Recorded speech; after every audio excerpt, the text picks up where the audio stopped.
नमस्कार दोस्तों, आप सभी का बहुत बहुत स्वागत है हमारे YouTube चैनल में। तो दोस्तों, कैसे हैं आप सभी? उम्मीद करते हैं कि आप सभी बहुत अच्छे होंगे और स्वस्थ होंगे। दोस्तों, बहुत बहुत बधाई हो, अब तुम्हारी तकदीर का खेल शुरू होने वाला है। जी हां, आप लोग बिल्कुल ही सही सुन रहे हैं।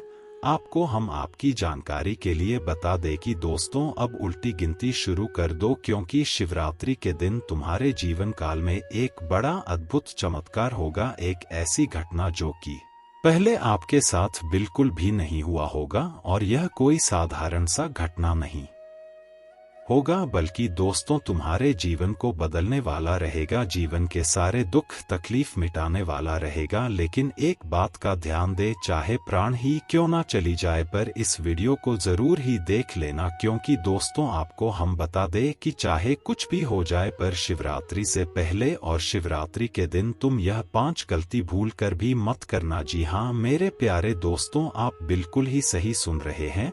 आप लोग अपने जीवन काल में अगर सुखी संपन्न रहना चाहती है, अपनी सलामती चाहते हो, तो इस वीडियो को अंत तक देखना और शिवरात्रि के दिन यह गलती चाहे कुछ भी हो जाए मत करना। जी हाँ मेरे प्यारे दोस्तों, आप लोग इस बात को बिल्कुल भी नजरअंदाज मत करना, क्योंकि यह कोई साधारण सा बात नहीं है, बल्कि बहुत बड़ी और बहुत खास बात है।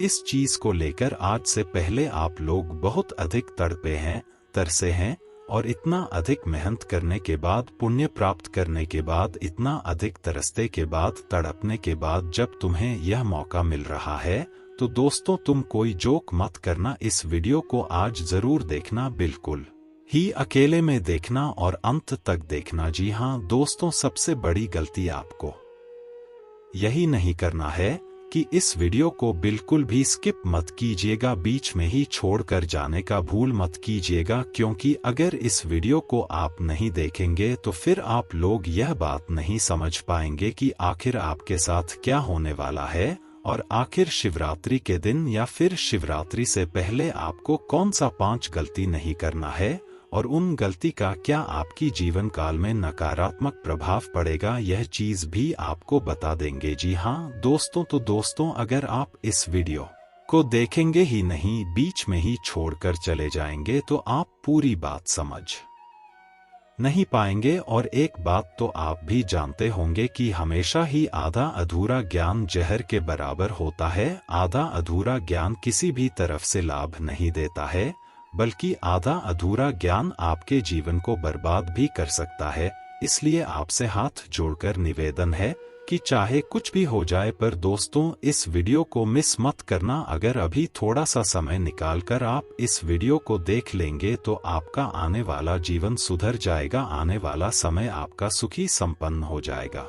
और अगर अभी आप थोड़ा सा समय नहीं निकाल पाएंगे और इस वीडियो को स्किप करेंगे या फिर बीच में ही छोड़कर चले जाएंगे, तो फिर दोस्तों आपकी जीवन काल में विश्व समय क्या करेंगे, जिनमें आप दुखी रहेंगे, वह समय आपके लिए क्या रहेगा जिसमें आप कंगाल हो जाएंगे। जी हाँ, कहने का अर्थ यह है कि अगर इस वीडियो को नहीं देखेंगे तो आने वाला समय आपका बहुत खराब हो जाएगा। क्योंकि हम यह बात आपको इसलिए कह रहे हैं क्योंकि यह जो 5 गलती है वह आप अभी भी कर रहे हैं।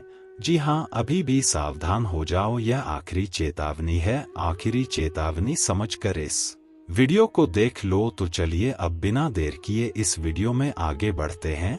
लेकिन उनसे पहले जितने भी लोग पुण्य प्राप्त करना चाहती हैं, जो भोलेनाथ के सच्चे भक्त हैं, सबसे पहले वह वीडियो को एक लाइक जरूर करें, साथ ही कमेंट बॉक्स में ओम नमः शिवाय जरूर ही लिख दे। दोस्तों तुम्हारे सारे दुख तकलीफ मिटेंगे और आपको पुण्य प्राप्त होगा। तो आप पुण्य प्राप्त करने के लिए वीडियो को एक लाइक करके इस चैनल को सब्सक्राइब कर सकती है। साथ ही 5 बार कमेंट बॉक्स में ओम नमः शिवाय का जयकारा जरूर लगा देना। दोस्तों आपकी जानकारी के लिए यह बात बता दे कि यह बात तो आप भी समझते हैं कि भोलेनाथ बहुत भक्तों के प्रति दया भावना दिखाई, भोलापन दिखती है।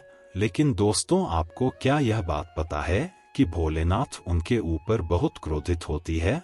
जो लोग गलती करते हैं, जी हाँ दोस्तों, और ऐसी गलती जो कि आपको बिल्कुल नहीं करना चाहिए। आपके मन में बहुत देर से यह सवाल चल रहा होगा कि आखिर हमें कौन सा गलती नहीं करना है, कौन सा ऐसा हम गलती कर रहे हैं और करने वाले ही जो कि हमें अब नहीं करना चाहिए। तो दोस्तों, आपकी जानकारी के लिए बता दी कि आज मैं आपके लिए बहुत महत्वपूर्ण है। जी हाँ, अभी से ही उल्टी गिनती शुरू कर दो, क्योंकि शिवरात्रि के दिन तुम्हारे जीवन काल में बहुत बड़ा और अद्भुत चमत्कार होगा, जिसे देख तुम्हारे आस पड़ोस के लोग भी कहेंगे वह क्या नसीब है। नसीब हो तो ऐसा आपको हम बता दे कि वे सभी खुशियां आपको मिल जाएगी। इसके लिए आप तड़प रहे थे, तरस रही थी, लेकिन यह 5 गलती मत करना। सबसे पहले, कई बार ऐसा होता है कि कोई भी व्यक्ति आपके सामने आकर आपकी बुराई करता है, या फिर आपके दुश्मन वर्ग के लोगों को ही ले लो, वह आपको बर्बाद करने के लिए तरह तरह की षड्यंत्र करती है।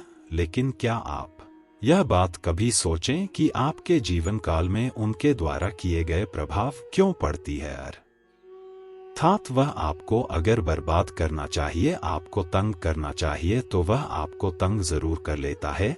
इसके पीछे बस एक ही कारण है, और वह यह है कि दोस्तों, उसे पता ही कि आप बहुत भोले इंसान हैं। जी हाँ, आप कभी किसी का बुरा नहीं करती, और आपकी कुछ ऐसी भी दुश्मन है जो यश में आपके साथ है, और यह कहा जा सकता है कि आपके साथ तो आपका मित्र है, लेकिन वह आपकी दुश्मन के पास आपका दुश्मन है। यानी कि आपका जो कुछ करीबी लोग हैं, वह आपकी दुश्मन से मिले हुए दुश्मनों से भी बात करती हैं, आपसे भी बात करती। उनका काम यही होता है कि आपके कार्यों को उन तक पहुंचाना। जी हाँ दोस्तों, वह आपकी हर कार्य को बिगड़ने के लिए आपकी दुश्मनों को बता देते हैं कि आप क्या करने वाले हैं और क्या करेंगे, किस प्रकार करेंगे। जी हाँ दोस्त, तो सबसे पहले आपको इस बात का ध्यान देना है कि आप चाहे कुछ भी करें, पर अब किसी को बात करना करें, सिर्फ अपने परिवार वालों तक ही सीमित रखें, चाहे वह आपका कितना भी करीबी मित्र क्यों ना हो। कार्य करने से पहले किसी को भी उसके बारे में जरा सा भी भनक नहीं लगना चाहिए। और दोस्तों, यही नहीं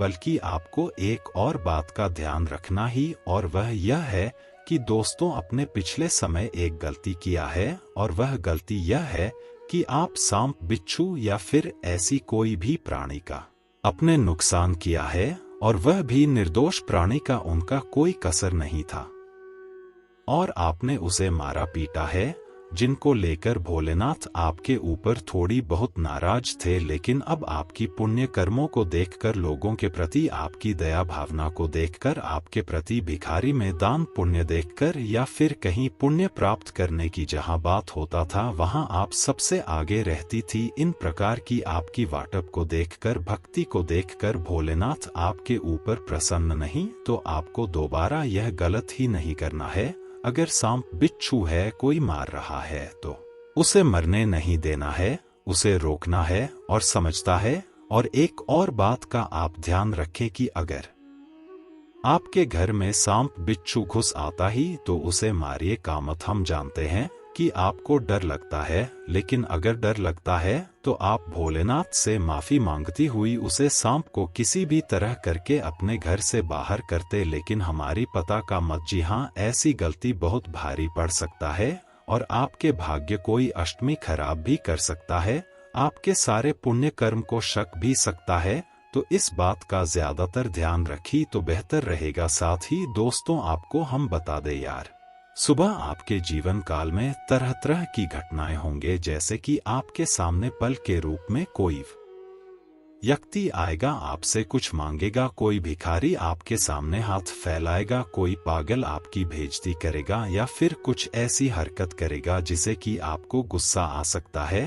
तो दोस्तों, अगर ऐसी कोई भी घटना आपके साथ होता है, इसमें तो उसे घटना के दौरान एक ही बात का ध्यान रखें कि चाहे भिखारी हो, पागल के रूप में कोई भी व्यक्ति हो, बूढ़ी औरत के रूप में कोई हो, या फिर कोई भी कष्ट की स्थिति में जिनका कोई नहीं होता, जो भीख मांगती है, उन लोगों को आप अपमानित मत कीजिएगा, धमकाइएगा मत, डराइएगा मत, देतीगा मत, बल्कि उसे कुछ ना कुछ देकर खुश कर दीजिएगा। अगर आपकी से कुछ मांगता है तो आप उसे देखकर अगर उसे खुश कर देंगे तो फिर दोस्तों आपका भाग्य और भी चमक जाएगा। भोलेनाथ आपके ऊपर और भी प्रसन्न होंगे। साथ ही आपको एक और बात का ध्यान रखना है, वह यह है कि दोस्तों आप लोग अपने जीवन काल में बहुत दान पुण्य करती हैं।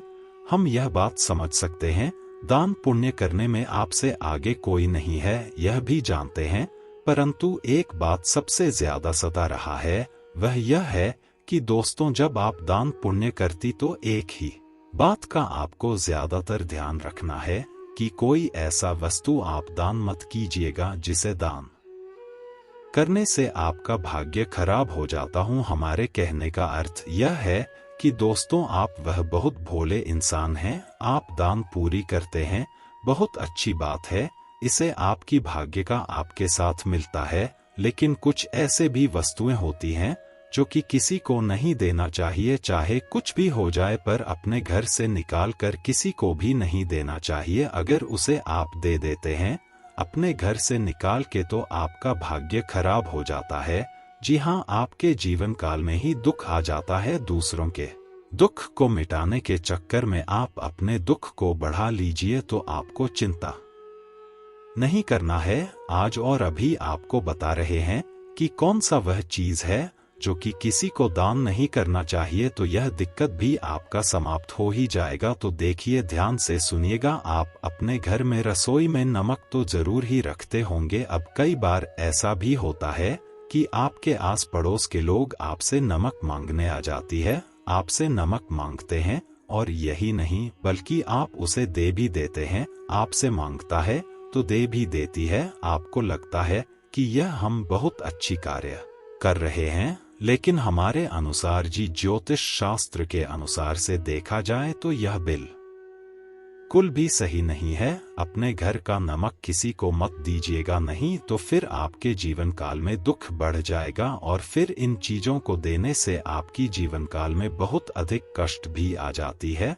तो अगर कोई मांगता है आपसे तो साफ साफ मना कर दी, और अगर इतना में नहीं होता है तो आपसे पैसों से मदद करती, यह अच्छा रहेगा, लेकिन नमक ना दे, इस बात का ध्यान जरूर रखिएगा। साथ ही दोस्तों आपको हम बता दें कि यह समय जो आपके लिए ध्यान रखने वाली बात है वह यह है कि दोस्तों आप अपने घर का नौकरी चीज जैसे कि चाकू, कैंची, जो काटने वाला वस्तु होता है, वह चाहे किसी भी प्रकार का हो, ऐसी चीज आपको अपने घर से निकलकर किसी को नहीं देना चाहिए। कई बार ऐसा भी होता है कि आपका आपड़ उसके लोग आपसे मांगने आते हैं कि हमारा चाकू खो गया है, हमें नहीं मिल रहा है, आप अपना चाकू हमें दे दे, तो साफ साफ मुंह पर ही मना कर दीजिएगा। जी हाँ, चाकू आपको नहीं देना है, नहीं तो फिर आपके घर में ही क्लेश उत्पन्न होगा, आप श्री विवाद बढ़ने लगेंगे और आपके परिवार में झगड़ा भी बहुत अधिक होगी, आप शीतल मेल बिगड़ने लगेगा, जो कि बहुत बुरी बात है और बहुत सोचने वाली भी। अब झाड़ू भी आप किसी को मत दीजिएगा। अगर आपके घर कोई झाड़ू मांगे आ जाता है तो झाड़ू मत दीजिएगा, क्योंकि झाड़ू अगर किसी को देंगे तो माँ लक्ष्मी आपके ऊपर नाराज होगी और फिर आपको यह देखने को निकल चुकी है, यानी कि माँ लक्ष्मी आपसे नाराज हो गई है। माँ लक्ष्मी चाहते हुए भी आपको कुछ नहीं दे पा रही। तो अगर यह गलती करते हैं तो इनमें आपको पैसों की कमी देखने को मिलता है, धन हानि देखने को मिलता है। तो यह भी गलती ना करें। तो आपको बता चुके हैं कि कौन कौन सा गलती यास्मीन नहीं करना है। इसके उपरांत दोस्तों अब चलिए जानते हैं कि किस प्रकार और कितना हद तक आपको इसमें किस्मत का साथ प्राप्त होगा। आपको जैसे कि हम वीडियो में बता चुके हैं कि उल्टी गिनती शुरू कर दो। अब शिवरात्रि के दिन तुम्हारे भाग्य उदय का समय ऐसा भाग्य साथ देगा कि आज पड़ोस के लोग भी देखकर कहेंगे वह क्या नसीब है। नसीब हो तो ऐसा। जी हाँ दोस्तों, हर कोई यही रहेगा, हर कोई यही कल्पना करेगा कि काश मेरा भी नसीब ऐसा ही होता। आपको हम बता दें कि जिस क्षेत्र में जो भी कार्य करती है, अब खुश हो, जो आपके सपने साकार होने वाली। आपको अब चिंता बिल्कुल भी नहीं करना है। आपके जीवन काल की सारी दुख तकलीफ कष्ट मिटाने वाली जो आपके जीवन काल में आपको यश में जरा सभी वैल्यू नहीं करते थे, वे लोग भी आपकी किस्मत की रफ्तार को देखकर, आपकी तरक्की को देखकर आपकी कद्र करेंगे, वैल्यू करेंगे। जी हाँ दोस्तों, वह चाहे आपका कोई भी सपना हो, नौकरी प्राप्त करना, मकान बनाना, वाहन खरीदना, या फिर कोई नया कार्य शुरू करना, बिजनेस करना, या कोई भी क्या किसी भी सपना है, उनमें सफलता मिलने हुआ दिखाई पड़ रहा है। लेकिन जो गलती आपको नहीं करने के लिए बोला गया वह गलत ही नहीं करना है। जी हाँ दोस्तों, अगर ही नहीं गलतियां में ऐसी कोई भी गलती अब आप करें तो फिर आपका भाग्य खराब होगा, यह बात हम आपको जरूर कहेंगे। जी हाँ दोस्तों, इस बात को हम क्लियरिंग कहेंगे कि आप लोग इन गलतियों को करेंगे तो फिर भाग्य खराब भी हो सकता है। तो दोस्तों, आपसे हम आशा करते हैं कि आप बातों को समझ पाएंगे। आपके जीवन काल में पैसों की कमी है, तंगी है, हम यह बात देख रहे हैं और समझ भी रहे हैं। लेकिन आपको हम यह भी कहेंगे कि अब यह सभी दुख तकलीफ मिटेंगे, एक से अधिक क्षेत्रों से इसमें आपको लाभ प्राप्त होगा और लाभ इतना अधिक बढ़ेगा कि अब आपके सपने भी धीरे धीरे करके शंकर होंगे। दोस्तों, आज के इस वीडियो में बस इतना ही। आपका बहुत बहुत धन्यवाद।